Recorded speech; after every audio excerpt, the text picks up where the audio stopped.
Mesdames et messieurs, bienvenue dans cette nouvelle vidéo. Ça fait quelque temps que je n'ai pas publié et je me rattrape pour les 2000 abonnés. Je vous remercie vraiment pour votre soutien, votre fidélité. J'ai décidé donc pour les 2000 abonnés de faire une foire aux questions.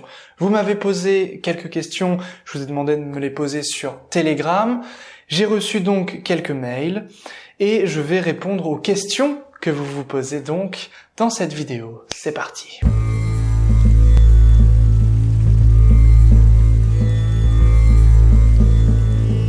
Avant de commencer, sachez comme d'habitude que vous pouvez retrouver des petites choses, le lien en description, notamment si vous désirez vous former en astrologie. J'ai une formation gratuite pour vous sur les maisons en astrologie. Les maisons traditionnelles, les gens ont adoré cette formation, donc si ça vous intéresse, le lien est en description, n'hésitez plus. Alors la première question de Cyberfreak. Salut, qu'as-tu pensé du livre d'André Leclerc, l'astrologie védique? Alors, il s'agit de ce livre-là, Astrologie védique d'André Leclerc, donc que j'ai lu, et je trouve ça intéressant, mais ce n'est pas le genre de livre qui va réellement vous aider à interpréter un thème. Et c'est vrai pour bien des livres, je pense à Shastri. Je pense, alors comment il s'appelle celui-ci? Atriya Smith. Je pense à d'autres livres, notamment sur l'Ayurveda, l'astrologie. Bon, tout ça, c'est bien gentil, mais ça ne va pas t'aider du tout à interpréter. Le seul livre qui va vraiment t'aider à interpréter un thème, c'est le cours pratique d'astrologie védique de Denis Labouret. Si tu dois faire un achat, c'est celui-ci, si tu veux étudier l'astrologie indienne. Et ensuite, ce sera un très bon support de cours, en plus de ta lecture comme ça pour découvrir l'astrologie. Ce serait un excellent support de cours pour faire de futures formations en astrologie védique, pour faire n'importe quelle étude en rapport avec l'astrologie indienne. Donc s'il y en a un à choisir, c'est le cours pratique d'astrologie védique de Denis Labouret.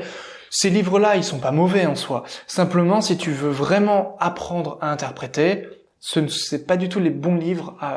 Vraiment, le livre à avoir, c'est le cours pratique, qui est vraiment un condensé de 40 ans de pratique de l'astrologie. Et alors, je fais pas du tout de publicité pour Denis Labouret. Je veux dire, j'ai pas d'affiliation de choses comme ça, pas du tout. Simplement, c'est le livre qui moi m'a permis de débuter l'astrologie, qui m'a permis d'interpréter très efficacement. Je me souviens quand j'ai commencé l'interprétation, mes consultations, j'avais le livre sur les genoux et voilà, je préparais mes thèmes avec ce livre-là. Évidemment, j'avais déjà fait une formation, mais c'était pour m'aider. Encore une autre question de Cyberfreak. As-tu la trilogie de Patrice Bourriche, l'histoire secrète de l'astrologie? Non, je ne l'ai pas. Christophe Cassanti, bonjour Jordan. Dans un de tes messages, tu dis que pour dater le mois activé par le double transit de Jupiter et Saturne, il faut regarder le transit de Mars et du Soleil, c'est-à-dire le passage de Mars ou Soleil dans la maison ou par leur aspect. Donc ça, c'est-à-dire qu'on reprend un petit peu les choses.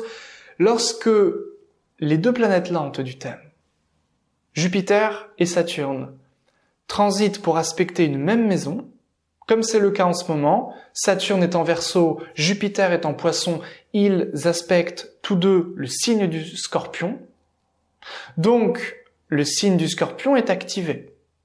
Donc ce que promet Jupiter et Saturne, ici, vont venir activer le Scorpion en fonction de ton ascendant. Si tu es ascendant Cancer, ça va être ta maison 5, l'enfant, la créativité. Si tu es ascendant Lion, ça va être la maison 4, c'est-à-dire le logement, ton confort intérieur, ton foyer familial, etc. Si c'est ascendant Balance, ça va être ici la gestion de ton argent, ton patrimoine, ta communication, les podcasts, les conférences, l'entente familiale, peut-être un ajout dans ta famille proche, etc., etc. En fonction donc de ton ascendant. Et donc, quand est-ce que l'élément promis par Saturne et Jupiter ont lieu? Lorsque Mars viendra ici aspecter le Scorpion, c'est-à-dire lorsque Mars va transiter en Taureau. L'idée, c'est que Mars transite du Taureau est en taureau d'octobre à mars 2023. Donc octobre 2022, mars 2023 ici. Donc ça va être des choses intéressantes. Il a un petit passage quand même en Gémeaux octobre-novembre, fin octobre, début novembre. Puis il rétrograde pour retourner en taureau. Et là, il vient vraiment activer le signe du Scorpion. Et ensuite, donc là, on est au mois près, à 1 à 4 mois près, puisqu'on a vu que Mars restait longtemps ici en taureau. Après, on a le Soleil. Donc quand le Soleil va venir aspecter le taureau, s'il y a Mars et s'il n'y a pas Mars, rejoindre le Scorpion, là, ça va venir activer des choses. Et la Lune va venir nous renseigner sur la date factuelle au moment où les choses vont apparaître, vont émerger. Évidemment, c'est mieux quand, dans ton thème, tu es en période ou sous période de de quelque chose relié au Scorpion. C'est-à-dire, je sais pas, si c'est une planète en Scorpion, par exemple, cette planète-là, si c'est Rahu de Rahu, si c'est Jupiter de Jupiter, du nakshatra occupé par cette planète en Scorpion, donc il y en a 3. Nakshatra, je rappelle, c'est la constellation, donc ça peut être soit Vishaka, donc l'étude de Jupiter, soit Anuradha, l'étude de Saturne, soit Jyeshta, l'étude de Mercure. Et là, je sais que je t'ai déjà perdu, donc on va reprendre des choses beaucoup plus simples. Autre question. Sylvie Dugal, j'aimerais savoir la différence entre les différents Ayanamsa et pourquoi vous utilisez l'Aeri. Plus précisément, pourquoi si peu de gens utilisent Yuktesvar. Alors, très bonne question. La différence entre les différents Ayanamsa, c'est tout simplement que c'est une différence de calcul. C'est-à-dire que une personne qui s'appelle l'Aeri a mis en place un système qui a été utilisé, qui est toujours utilisé par plus de 50% des astrologues en Inde. Ça, c'est une première chose. Eh bien, beaucoup d'astrologues ont leur propre Ayanamsa. Parce que l'Aeri ne convient pas pour ces astrologues, à ces astrologues. Donc, ils ont décidé d'utiliser leur propre Ayanamsa. Très souvent, ce sont des Ayanamsa traditionnels, c'est-à-dire légués par leurs ancêtres qui étaient astrologues. Et pourquoi l'Aeri a mis cet Ayanamsa utilisé par tout le monde? C'est parce que il y avait des soucis pour les fêtes religieuses, notamment les cérémonies religieuses. C'est-à-dire que chaque village avait son propre Ayanamsa et du coup c'était le bazar. Parce qu'il y avait des fêtes qui étaient décalées. Et donc on a voulu, on va dire, réunifier le pays en remettant un Ayanamsa universel, en tout cas indien, utilisable par tous. Sauf que c'est ce qu'on utilise pour les fêtes, aujourd'hui, avec la Lune, le passage de la Lune dans les nakshatras, mais le problème, c'est que certains astrologues vont trouver plus de précision grâce à leur propre Ayanamsa. Et il existe énormément d'Ayanamsa, Ernst Willem a son propre Ayanamsa, Raman a son propre Ayanamsa, Bashin ou Krushna ont leur propre Ayanamsa, et Sri Yuktesvar, qui est le maître spirituel de Yogananda et éminent astrologue, avait également son Ayanamsa. Aujourd'hui, l'Ayanamsa de Sri Yuktesvar est surtout utilisé par les gens qui pratiquent le Kriya Yoga ou par les astrologues qui sont reliés à l'astrologie cosmique, c'est-à-dire l'astrologie dite de Sri Yuktesvar. Dernière question de Cyberfreak, qu'apporte en plus le Parashara Lite par rapport à AstroInd et quel logiciel utilises-tu en Tropical? Alors c'est simple, je recommande AstroInd Pro pour la consultation et Parashara Lite pour la recherche. Vous savez que dans l'astrologie indienne, on a plus de 42 systèmes de datation, c'est beaucoup. On a énormément de facteurs, de machins, de techniques. On peut rajouter des satellites, Manduk, Gulika, etc., etc. On peut rajouter plein de choses. Et on peut s'y perdre. C'est-à-dire qu'au niveau de la recherche, c'est excellent.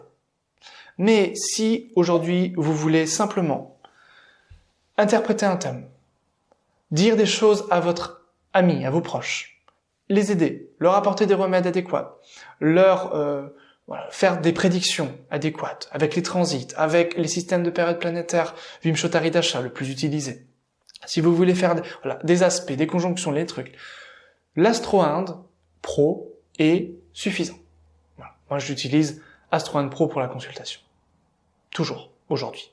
Et le Parashara uniquement lorsque je veux faire des recherches. Et encore, lorsque je veux regarder les transits, la prédiction par les transits, etc., je me réfère beaucoup plus à l'Astro-Ind Pro. Voilà. Parashara, un peu compliqué à utiliser. Il est beaucoup plus cher, 300 € contre 99 pour Astro-Ind. Donc il est 3 fois plus cher, 3 fois plus complexe à utiliser. Donc vraiment, Astro-Ind Pro a été conçu par Philippe Georges, que je connais, pour les astrologues. C'est-à-dire que j'ai demandé souvent des mises à jour d'Astro-Ind. J'ai eu les phases lunaires qu'il a rajoutées, j'ai eu les padas pour les nakshatras. J'ai eu aussi, voilà, tout un système d'utilisation adéquat pour la prédiction au niveau des périodes, à côté des transits, à côté des stations et des éclipses. Donc, Astro-Ind est fait pour la consultation. Donc, si vous voulez consulter, devenir astrologue ou simplement interpréter un thème, fuyez tout ce qui est astrothème, tout ce qui sont en fait logiciels, sites, machin, gratuits. Procurez-vous Astro-Ind Pro. Voilà, c'est tout. Et si vous voulez ne pas payer, procurez-vous Astro-Ind version bêta. Voilà, comme ça vous donne déjà les premiers pas, ça vous donne une première idée de ce qu'est Astro-Ind. Et ensuite, si vous voulez aller plus loin, vous pourrez aller beaucoup plus loin.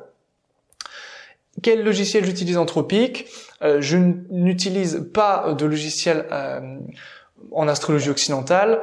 Alors avant, j'utilisais Horloge Astrale pour l'astrologie occidentale. Maintenant, pour la tropique, j'utilise, vous savez, la tropique en astrologie indienne lorsque je veux étudier les domaines, c'est-à-dire la santé, la carrière, toutes ces choses-là, la vie sentimentale, etc., la fratrie, la famille, etc.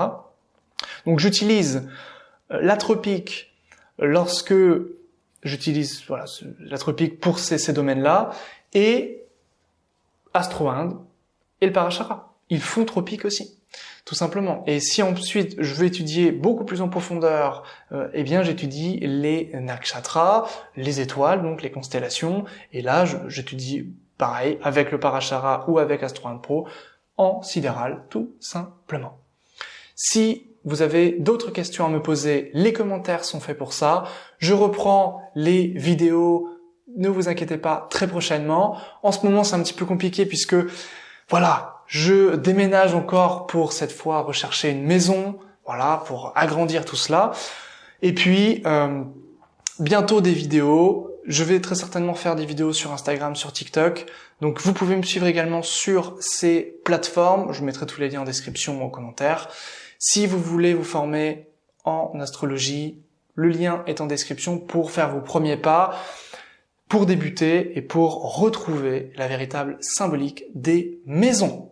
Merci pour votre attention et à très vite pour une prochaine vidéo. Bye bye.